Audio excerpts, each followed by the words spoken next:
This week we're at ASTA 2022, which is a Gen Cyber camp for teachers in our region. It's the Appalachian Solutions Teacher Academy. We're so happy that you guys are here. How to protect ourselves, how to inform our students on what to do, proper etiquette, and how to protect themselves on the internet. Cybersecurity is important in 2022 because of the fact that we are living in the digital age and everything is somehow connected to computers. Everything you have is linked to you digitally somewhere. If someone has your passwords, your usernames, it's really easy to steal your identity. They could ruin your credit. They could pretty much take over your life.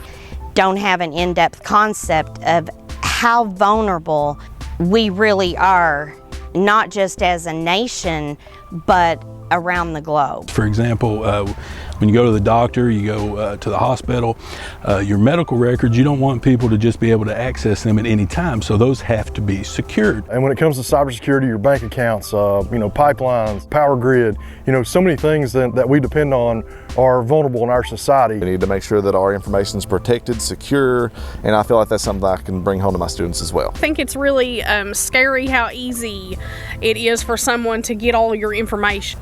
Take care of what you put out there and what you say. Through a grant that was funded by the National Science Foundation and Gen Cyber. To give teachers tools to take back to the classroom to get students excited about cybersecurity. And it's been a bunch of fun little activities that we can use in our classroom. And it's just about trying to get our students aware of the cybersecurity jobs that are out there. And I didn't know a lot about that before this camp, and it's been really helpful for me to see what it's all about, and especially to see the opportunities that are available for my students when I get back to school. That's what really excited me when I saw how many job opportunities there are and how many different career paths there are. I must say from day one they got me super excited about the rest of the conference by showing me a site called cyberseek.org that had all the job opportunities that are available across the nation. It would be crazy for some of them not to go into this field because the money's too good, the opportunities are too great.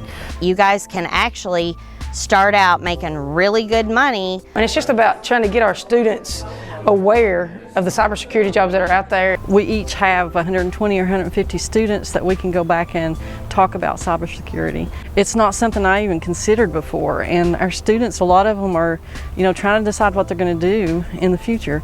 Variety of occupations and careers within cybersecurity that are available to them. My favorite thing in camp that we did this week was learning about cryptology and different ways to uncode and recode things and make sure that our information is secure. My favorite activity this week was using the cryptology in the escape room project because it was hands-on and you were using what you had learned. I'd say one of my favorite activities was learning about our digital footprint and how everything that we post on the internet, even though it might be on Snapchat and you think it only lasts 10 seconds, it's somewhere on a server and it's going to be there forever. We do a lot of real world type situations talking about investing and checking and savings accounts and things. My favorite thing was learning the history about cybersecurity and making our own lesson plans to take back to our students. They were like encoding messages during the Revolutionary War and how that can tie into different classroom scenarios. Like where I teach math, we talked about how to incorporate that into the mathematics classroom, maybe by using function notation and having the students work out a problem, and then that problem will lead them to the cipher code, and they'll have to shift the data to cipher out a code to spell out a word. So one thing that us in the science department, we really figured that we could do is we could tie cybersecurity into the scientific method. It gives me the opportunity to get in the mindset of my students and kind of recreate what it's like to be in those chairs and those desks. Well, we can hypothesize different ways that we can protect that information, and then we can experiment and do different data points in order to find what's the best way to protect ourselves on the internet. It's been an amazing week. These teachers are rock stars. They have not only developed plans to get cybersecurity awareness out to their students, but they've done so by embedding it into the content that they already teach. We appreciate the Gen Cyber Academy. We're better teachers, better educators because of it. Incorporating so many aspects that deal with cybersecurity. This has just been an awesome opportunity. I couldn't be more complimentary of the program, and we're excited to take some of the things that we've learned this week and put them to work in our classroom. These ladies have went above and beyond getting us great information. We have had an awesome group this week. They have just taken in everything that we've given them, participated 100%. We're very excited about our new cybersecurity program. It just started last August.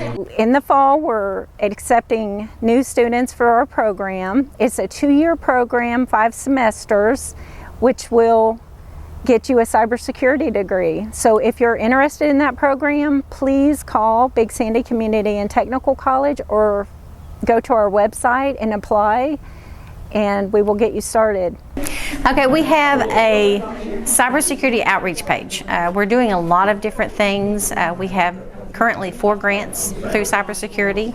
We have a MentorLinks grant, we have a National Science Foundation grant, and 2 Gen Cyber grants. So next year, we're actually going to have a student camp. We're going to take 30 students from our service region